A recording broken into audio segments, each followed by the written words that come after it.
राधे राधे. शुभ सकाळ सगळ्यांना. गावाकडची सकाळ खूप छान होते. सकाळी सकाळी उठणं, सगळे कामं वगैरे करणं खरंच मनाला खूप प्रसन्न करणारं होतं. असं अंगणामध्ये चूल, मस्त पाणी गरम होत आहे, त्याच्या चुलीपासून बसून थंडीचा आनंद घेणं वेगळंच काहीतरी असं वाटतं. खरंच खूप छान वाटलं. सकाळचे कामं वगैरे आवरलं की लगेच मंदिरामध्ये सोपीनाथ महाराजांच्या गेलो आणि श्रींचं दर्शन घेतलं. सकाळी सकाळी दर्शन घेतलं की मंदिरामध्ये आलं तर प्रसन्न वाटलं. पाऊस होता, नंदी महाराज पण सकाळी सकाळी दर्शन घेऊन गेले बरं देवाचे. आणि सगळ्या बायका, आज हळदीचा कार्यक्रम होता देवाच्या लग्नाचा, तर सगळ्या मस्तपैकी गावातील बायका आल्या होत्या आणि देवाचे गाणे म्हणत म्हणत हळद फोडण्याचा कार्यक्रम सुरू होता. फोडण्याचा कार्यक्रम झाला की लगेच आमच्याकडे याला डाव म्हणतात. डाव हे देवाच्या काठीला बांधत होते. संध्याकाळी या काठीची मिरवणूक गावामधून निघते. सगळ्या बायकांनी हा कार्यक्रम आटपला की एकमेकीला हळदी कुंकू वगैरे लावलं आणि लगेच दुपारी 3 ते 3:30 वाजता हळद दळण्याचा कार्यक्रम सुरू झाला. पहिल्यांदाच हळद दळण्याच्या कार्यक्रमामध्ये माझाही थोडासा हातभार लागला. मंदिरामध्ये आल्यानंतर बायकांसोबत गप्पा गोष्टी करता करता कधी हळद दळण्याचा कार्यक्रम संपला काही समजलंच नाही. सगळ्यांनी मस्तपैकी तयारी करून पिवळ्या साड्या वगैरे घातल्या होत्या. खरंच खूप छान वाटलं.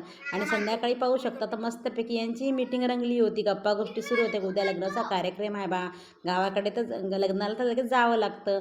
छान वाटलं बरं. यांचंही दर्शन झालं. हेही आलेले होते.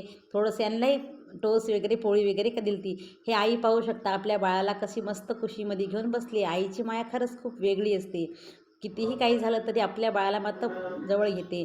छानपैकी सकाळी सकाळी झाडाला गुलाबाचं फुल. सासूबाईचं म्हणणं होतं की पोछानं काही घर निघत नाही, ते मी छानपैकी चांगले स्वच्छ असे घर पुसते. आपण कितीही फॉरवर्ड झालो तरी आपली संस्कृती मात्र काही विसरत नाही. आज होता रोडग्याचा बेत, देवाच्या लग्नाचा कार्यक्रम. त्यासाठी छानपैकी मस्तपैकी वरण केलं होतं आणि भात आणि आलू वांग्याची भाजी आणि आमच्या इकडे स्पेशल रोडगे. आता रोडगे करते वेळेस माझ्या बाईचं म्हणणं होतं की मी तुम्हाला थोडंसं हातभार लावू लागते, तर काय बाई नाही म्हटलं तरी माझ्या बाईनं केली. पाहू शकता छानपैकी अशी मस्त चमचमी झणझणीत अशी वांग्याची भाजी करून रेडी होती. आणि दुपारी 2 वाजता ही पालखी निघाली होती. त्याची पालखी पूर्ण गावभर फिरवली जाते.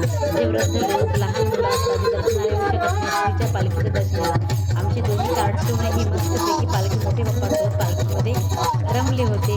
खूप छान वाटलं की गावाकडे ह्या सगळ्या गोष्टी अनुभवायला आणि पाहायला मिळतात. आणि सगळ्यात मेन म्हणजे आपलं कुलदैवत आहे, त्या कुलदैवताच्या प्रत्येक कार्यामध्ये आपण हे होतो. हा घोडा सोपीनाथ महाराजांचा घोडा म्हणून असं म्हणलं तर घोड्याचीही मिरवणूक केली जाते. त्याच्यावर सोपीनाथ महाराजांची नागाची मूर्ती ठेवली जाते आणि पूर्ण गावातून मिरवणूक काढली जाते. घोड्याची पूजा वगैरे केली. माझी बाई त्याला पाहत बसली होती. किती छान घोडा तयार केला, किती मस्त आहे. आणि ह्या पालखीची पूजा केल्यानंतर पालखी खालून सगळेजण जातात. असं म्हणतात की काही म्हणजे कोणाची तब्येत चांगली नसेल, काही प्रॉब्लेम असेल तर सगळा विघ्न आपल्या आयुष्यातील दूर होतात. पालखीचे दर्शन घेतलं, महाराजांची पूजा केली. गावाकडचं हे वातावरण, गावाकडचे ह्या प्रत्येक संस्कृती खरंच खूप छान वाटते. मनाला मोहक देणारी अशी आपली संस्कृती आहे. सगळ्यांनी दर्शन वगैरे घेतली, पूजा वगैरे केल्या की लगेच पालखी खालून आम्ही गेले. सगळ्या बायकांना हळदी कुंकू, प्रसाद वगैरे दिला. आणि लग्नाची एवढी घाई होती की पाहता पाहता सकाळची संध्याकाळ 4 कधी वाजले काही समजलंच नाही. लगेच आम्ही पालखी वगैरे गेली की रोडगे करायला सगळ्या मिळून लागलो. आता सगळ्यांचा हातभार लागला की रोडगे कसे एकदम खमंग आणि खुसखुशीत होणारच होते. सासूबाईने मोठ्या जाऊबाई मग देवाच्या आरत्या करत होत्या. आम्ही दोघी जावा आणि सासूबाई रोडगे करत होतो. आता रोडगे करणं हे आमच्याकडे होत्या. रोडगे भाजाचा मात्र पूर्ण भार माता आमच्या पुरुष मंडळ होते. आणि छानपैकी असे पाऊस होता. रोडगे आडीमध्ये भाजले होते. आता रोडग्याची फार गमत, त्यांना 5-5 मिनिटाला परतवावं लागतं. रोडगे वगैरे भाजून तयार झाले होते. सासूबाई दाढीतून जावं लागतं त्यांना म्हणून बांगड्या भरून आल्या होत्या. आणि इकडे संध्याकाळी 5:30 वाजता आमच्या सगळ्या नंदबाई आल्या होत्या. त्याच्यासोबत गप्पा गोष्टी केल्या, चहापाण्याचा प्रोग्राम वगैरे हाशी मजा करता करता कधी संध्याकाळचे 6 वाजले समजलं. छानपैकी तयारी वगैरे केली आणि मंदिरामध्ये गेलो होतो. आता पाहू शकता ही दीपमाळ पेटवल्यानंतर बाकीच्या देवाच्या लग्नाचा कार्यक्रम सुरू होतो. खरंच खूप मनमोहक आणि मनाला आनंद देणारं हे दृश्य आहे.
त्याच्या बापाने सांगितलं की ते सगळी पाहू